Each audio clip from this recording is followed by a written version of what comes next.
के लिए एक टेक्निकल मेडिसिन में आपको स्वागत है। प्लीज चैनल सब्सक्राइब करना ना जीवन यात्रा और यदुवंश के भाग्य को गहराई से प्रभावित करता है। इस घटना का महाभारत की कथा में एक विशेष स्थान है, जो हमें उनके जीवन के जटिल पहलुओं को समझने में मदद करती है। भगवान कृष्ण की मृत्यु का समय एक दुखद क्षण था, जब एक शिकारी ने उन्हें गलती से मार दिया। यह घटना उनके जीवन के अंत का प्रतीक बन गई है, जो उनके महान कार्यों का समापन करती है। इस पल ने उनकी दिव्यता में छिपे मानवता के तत्व को भी उजागर किया। अर्जुन ने भगवान कृष्ण के अंतिम संस्कार को बड़े दुख के साथ किया।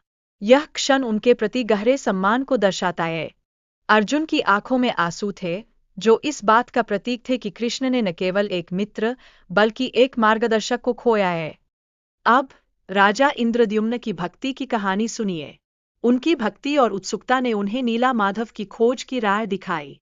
उन्होंने इस महान कार्य के लिए विद्यापति को भेजा, जो उनके समर्पण का परिचायक था। विद्यापति जब ओडिशा के गांव में पहुंचे, तो उन्होंने स्थानीय लोगों से नीला माधव की पूजा की गुफा के बारे में जानकारी प्राप्त की। यह जानकारी उन्हें उस दिव्य दर्शन की ओर ले जाने वाली थी, जिसका वह इतने समय से इंतजार कर रहे थे। सफर की इस कड़ी में विद्यापति ने बिस्वा बसु की बेटी ललिता से विवाह किया। उनके माध्यम से उन्हें नीला माधव के दर्शन करने का प्रयास करने का और मौका मिला।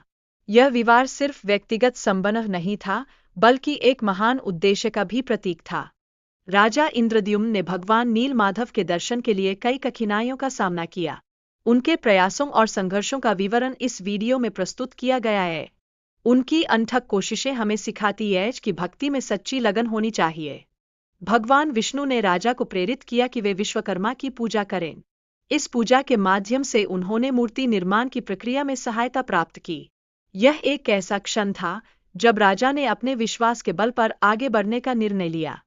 विश्वकर्मा का प्रकट होना और मूर्ति निर्माण की शर्तें भी इस कहानी में महत्वपूर्ण हैं। इस प्रक्रिया में उनके योगदान को दर्शाया गया है, जो भगवान के प्रति समर्पण का अद्भुत उदाहरण है। उनके कार्य ने सच्ची निष्ठा का प्रतीक बनकर दिखाया। ईश्वर की राह में चलने वाले रानी गुंडिचा ने दरवाजा खोलने की जोरदार मांग की। यह स्थिति भगवान विश्वकर्मा की शर्तों का उल्लंघन करती है। इस समय ने प्रेम और विश्वास के एक खूबसूरत उदाहरण को प्रस्तुत किया।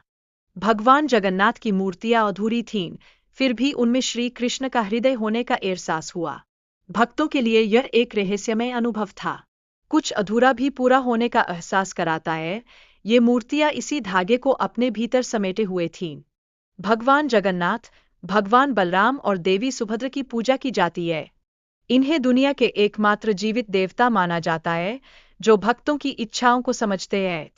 उनकी उपासना में जो प्रेम और श्रद्धा है, वह अनंत है। इस तरह यह कथा हमें भक्ति, विश्वास और देवता के प्रति श्रद्धा का एक अद्भुत उदाहरण प्रस्तुत करती है। हमें यह सिखाती है कि सच्चे दिल से किया गया प्रयास